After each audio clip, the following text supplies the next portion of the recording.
What's up, everybody? Welcome to another edition of At a Glance, a series in which I give you an appetizer sampler glimpse into a particular faction in 40k. And the goal behind it is to help you decide if you want to look further into the Force on your own, or maybe even start collecting the Force as well. So up on the chopping block this time by viewer request is the Black Dragons Loyalist Space Marine chapter. This is an interesting chapter. They're from the Curse founding, which is the 21st founding. This was a time of genetic experimentation running rampant amongst potential Space Marine chapters being founded. A lot of chapters had to be put down because of their genetic instability, and a decent amount went traitor because of it as well, with relatively few remaining loyal. This is one of the loyalists, which is always cool. So, with that said, before we get into the story of the Black Dragons a bit, let's look at their color scheme. It's a very simple, effective color scheme. Black armor, completely black armor, squad markings, chest emblem, honorific markings, and chapter symbol are white. Helmet lenses tend to be green or red or whatever color you want. It wouldn't really matter. Their weapons are black weapons predominantly, and they do make use of dragon-esque accents, scales and the like, whether it's done in silver or done in a more normal color, quote-unquote, for a dragon or lizard-esque looking thing. They do make use of stuff in the same way the salamanders make use of the same kind of scaly hide stuff as well. So that's their look. Their symbol is a dragon's head and neck in profile, and while it's not the most complicated symbol out there, it's still pretty difficult to freehand in my opinion. I think for most average painters it'd be a pain to freehand it. And due to it being a black background, a white symbol, that leads to some complications as well with that and other things. I'll be talking about their symbol a bit more later on when we talk about collecting this force. So that's the look. A very effective look. It always works well on Space Marine Power Armor, the black armor. With that said, let's talk about the Black Dragons. There's not too much written about them, but there's enough that I can give a little appetizer sampler glimpse. So, first things first. They're from the Curse founding, like I mentioned. As a result, even though they're loyal to the Imperium, they were shaped by that Curse founding, and they have a mutation. A very obvious mutation. And while I'm not a fan of mutations in general, the way this one's explained is pretty cool in my opinion, because it's all fake, obviously all sci-fi, sci-fantasy, mumbo-jumbo when it comes to 40k's lore and whatnot. But amongst all that mumbo-jumbo, the way it's described, it sounds in this land of make-believe plausible, given the setting. And basically, one of the organs of Space Marines, because they're implanted with multiple organs to make them into a Space Marine, is hyperactive. And it's the one that deals with the bone structure of the Space Marines. The osmedulla or something like that. I forget its exact name. But this thing is responsible for enhancing the skeletal structure of Space Marines. And it's also responsible for making their frame what it is, and the fused bone plates of the rib cage and whatnot. All normal things for Space Marines. However, it goes to the extreme with the Black Dragons, resulting in their frame being larger, and with their most extreme cases being over 3 meters tall as a Space Marine because of it, which is pretty tall. On top of that, it can also cause bony crests to protrude from the head like a horn. And in more extreme cases, in addition to or on top of that, bone, claw, blade protrusions that come out of their forearm or their elbow facing forwards or backwards and being semi-retractable given the length. These things, obviously, are not normal. And the Black Dragons, instead of, putting down those members who got it, instead embrace their mutation and use it to fight the enemies of the Emperor, and remain loyal to the Imperium with it. Obviously not the best move in terms of getting fans and supporters. The Inquisition doesn't trust them because of the mutation and from the Curse founding, and for another reason I'll get to a little bit later. And some Space Marine forces that are really all about purity, such as the Marines, Malevolent, and Dark Angels, flat out refuse to fight alongside them. So they're not gaining a lot of fans. But what they do is remain loyal and still fight the enemies of the Emperor, and they embrace their mutation. So they modify their power armor to A, fit the Marines, and B, fit the mutations such as the bone head crest and the bone talons from the arms.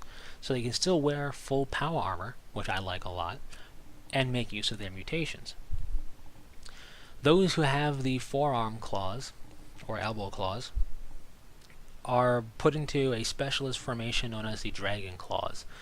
So not every Space Marine gets this mutation, but they have enough where they can form a whole specialized unit, or units, known as the Dragon Claws. These guys sharpen their bone talon protrusions and even coat them in adamantium to make them vicious killing machines. And they are forming a dedicated assault unit, like I mentioned, called the Dragon Claws.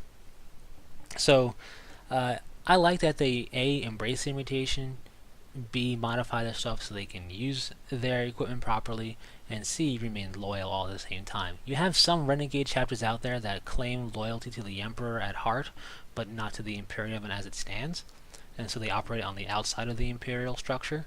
The Black Dragons operate on the interior as part of the Imperium structure, and I like that. Despite everything, they still remain loyal like that officially and all that good stuff. Now, they still fight and are active and fight alongside Imperial forces. They, for example, sent 9 of their 10 companies to the Third War for Armageddon, so they very much are committed to defeating the Emperor's enemies. They are fleet-based. They don't really have a homeworld, which is a good thing, because that homeworld probably would have been cleansed by the Inquisition, given, some type of loophole reasoning. So instead, they just recruit from wherever. And it doesn't matter where they recruit, because the mutation happens because it's their gene seed, not their population that they recruit from. So, with that said, they have one other little quirk. Well, 2, but they're kind of compounded together. The first one's a rumor. It's thought that perhaps the apothecaries of the chapter are encouraging the Dragon Claw mutation, the forearm blades, and are trying to figure out how to make it happen more often. Because the Dragon Claws are a highly valued unit within the Black Dragons. They want more of them, essentially, because, like I said, they embrace their mutation, they use it to fight the Emperor, and they're really effective, the Dragon Claws. So, it's thought that they are tampering with the gene seed to try and make it happen more often. It's only a rumor, although it's a logical rumor to have, especially when you combine it with the fact that the Black Dragons always are resistant to hand over gene seed for the gene seed tithe. Tithing gene seed is something all chapters, for the most part, do. And it's part of remaining loyal, it's part of keeping gene seed stocks up, and monitoring gene seed of Space Marine chapters for corruption and so on and so forth. And the Black Dragons always are resistant to do so, and they can be pretty stubborn about it to the point where it takes outright threat of military intervention against them to have them finally hand over gene seed for the tithe. And there's 2 reasons, well, 3 really, that I can think of for this. The first is maybe there is some truth to the apothecaries promoting the Dragon Claw style of mutation amongst their forces to try and get more forearm blades happening.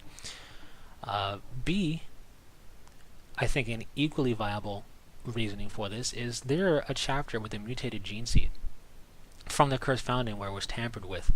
There's a chance their gene seed reserves are not going to be as high as other more pure chapters would be. Ultramarines, Dark Angels, Red Scorpions, and the like, their gene seed is very, very pure. Chances are they have a good amount of gene seed reserve.